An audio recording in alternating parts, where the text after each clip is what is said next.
Hello everyone, welcome to our channel IVLegal. In continuation to Indian Evidence Act lecture series, in our today's video, we are going to talk about Chapter 7 of Indian Evidence Act.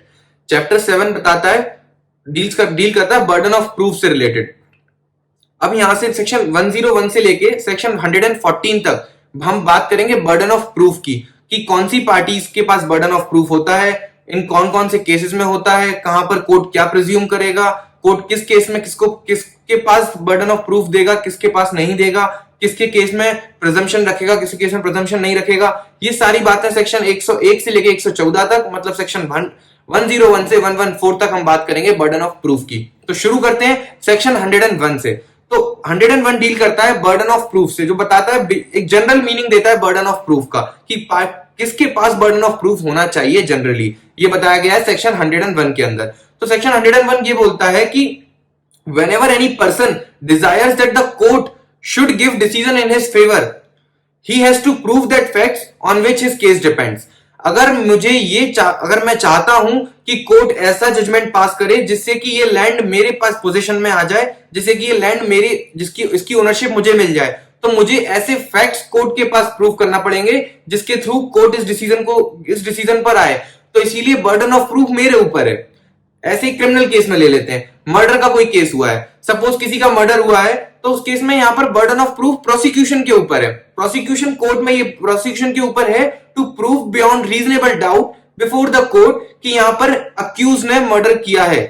ठीक है, prosecution जब ये prove कर देता है कि defence में prosecution जब ये प्रूव करता है कि अक्यूज ने ही मर्डर किया है और that too beyond reasonable doubt, तो उस केस में फिर प्रोसिक्यूशन के फेवर में जजमेंट पास होगा and court will pass the judgement in favour of prosecution, क्योंकि वो वहां पर वो सारे फैक्ट्स प्रोड्यूस करेगा before the court which would tend the जज to pass the judgement in favour of prosecution and thereby convicting the accused for the charge of murder. तो यहां पर burden of proof basically lies on the person who has to prove the existence of any fact.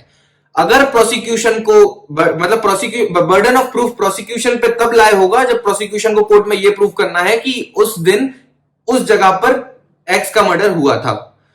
अगर ये prove करना है prosecution को तो burden of proof prosecution के ऊपर है, क्योंकि उसको ये कोर्ट को दिखाना है कि हाँ उस दिन मर्डर हुआ था और इसने किया था. तो इसीलिए burden of proof lies on the person who has to prove the existence of any fact. अगर उस दिन, अब ये जो फैक्ट है कि मर्डर हुआ या नहीं, इसका एग्जिस्टेंस को अगर आपको प्रूव करना है तो बर्डन ऑफ प्रूफ आपके ऊपर लाया होगा. ठीक है, तो this was a general rule as laid down under section 101 की burden of proof lies on the person who has to prove the existence of fact before the court. Now coming on to कि the case of Gurcharan Singh versus state. Gurcharan Singh versus state में ये held हुआ कि it is well established principle of law that the accused person are under no obligation to substantiate the defence version. मतलब कि accused के पास कोई ऑब्लिगेशन नहीं है कि वो अपने डिफेंस को सब्सटेंशिएट करे. उसका सिर्फ एक ही काम है, to create a reasonable doubt in the arguments laid down by the prosecution.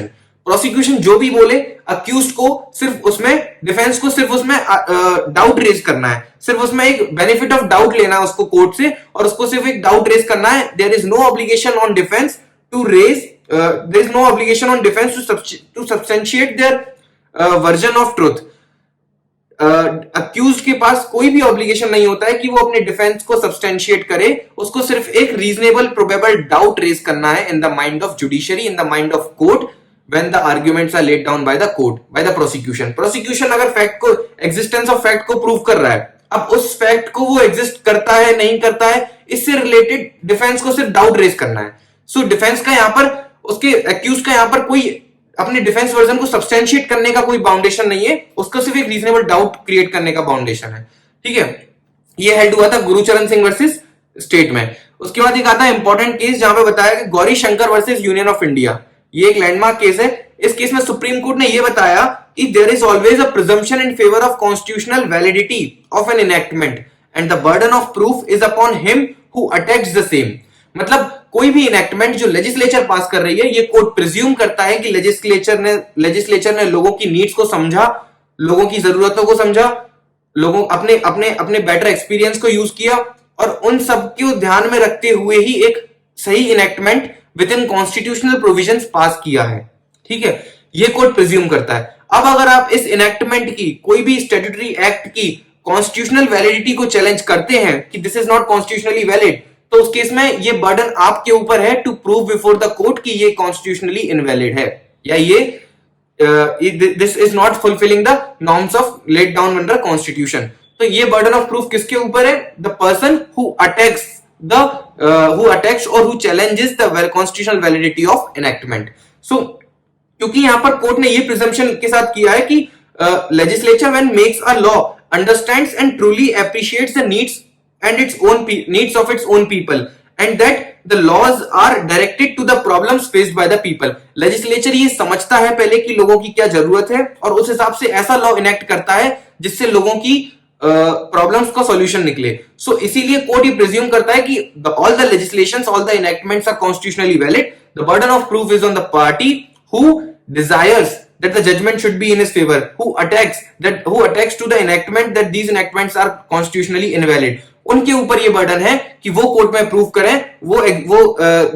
ये फैक्ट प्रूव करें कोर्ट में कि these enactments because of these sections are hindering the constitutional principles and hence they are constitutionally invalid. तो ये एक important case है जहां पर प्रिजम्पशन है with regards to constitutional validity of enactment and the burden of proof is on the person who attacks the same. Gauri Shankar versus union of India. अब हम बात करेंगे बर्डन ऑफ प्रूफ के अंदर प्ली ऑफ एलिबाई की। अगर कोई भी person plea of alibi claim करता है इन द केस कि मतलब अक्यूज अगर प्ली ऑफ एलिबाई रेज कर रहा है, अक्यूज बोल रहा है कि मेरे ऊपर मर्डर का चार्ज लगा है, और अक्यूज बोलता है कि मतलब अक्यूज बोलता है कोर्ट में कि जिस दिन ये लोग मेरे ऊपर मर्डर का चार्ज लगा रहे हैं उस दिन तो मैं उस जगह पर था ही नहीं। सपोज करो कि दिल्ली में एक्स के ऊपर मर्डर का चार्ज लगा है, तो एक्स अक्यूज है यहाँ पे और कोर्ट में वो प्ली ऑफ एलिबाई क्लेम कर रहा है और बोल रहा है कि जिस दिन मेरे ऊपर मर्डर का चार्ज लगा था उस दिन मैं दिल्ली में नहीं, मैं कलकत्ता में था। तो अब यहाँ पर उसने प्ली ऑफ एलिबाई क्लेम करी है, तो यहां पर प्ली ऑफ एलिबाई क्लेम करी है तो मतलब एक्स चाह रहा है कि कोर्ट ये बिलीव करे, अक्यूज चाह रहा है कि कोर्ट ये बिलीव करे कि उस दिन मैं दिल्ली में नहीं था, मैं कलकत्ता में था।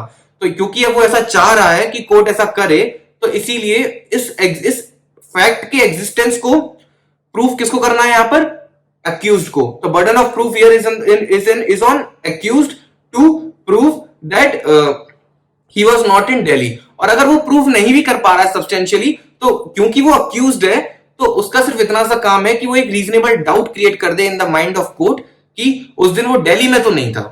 बस एक इतना सा डाउट क्रिएट हो जाएगा तो भी उसका काम हो गया, क्योंकि अभी अपन ने पढ़ा था गुरुचरण सिंह वर्सेस स्टेट में कि accused does not have any obligation to substantiate his defence version. उसको अपने डिफेंस वर्जन को सब्सटेंशिएट करने का कोई लायबिलिटी ऑब्लिगेशन नहीं है, उसको सिर्फ एक रीजनेबल डाउट क्रिएट करना है इन द माइंड ऑफ कोर्ट, क्योंकि कोर्ट उसको कन्विक्ट तभी करेगा when prosecution proves it beyond the reasonable doubt.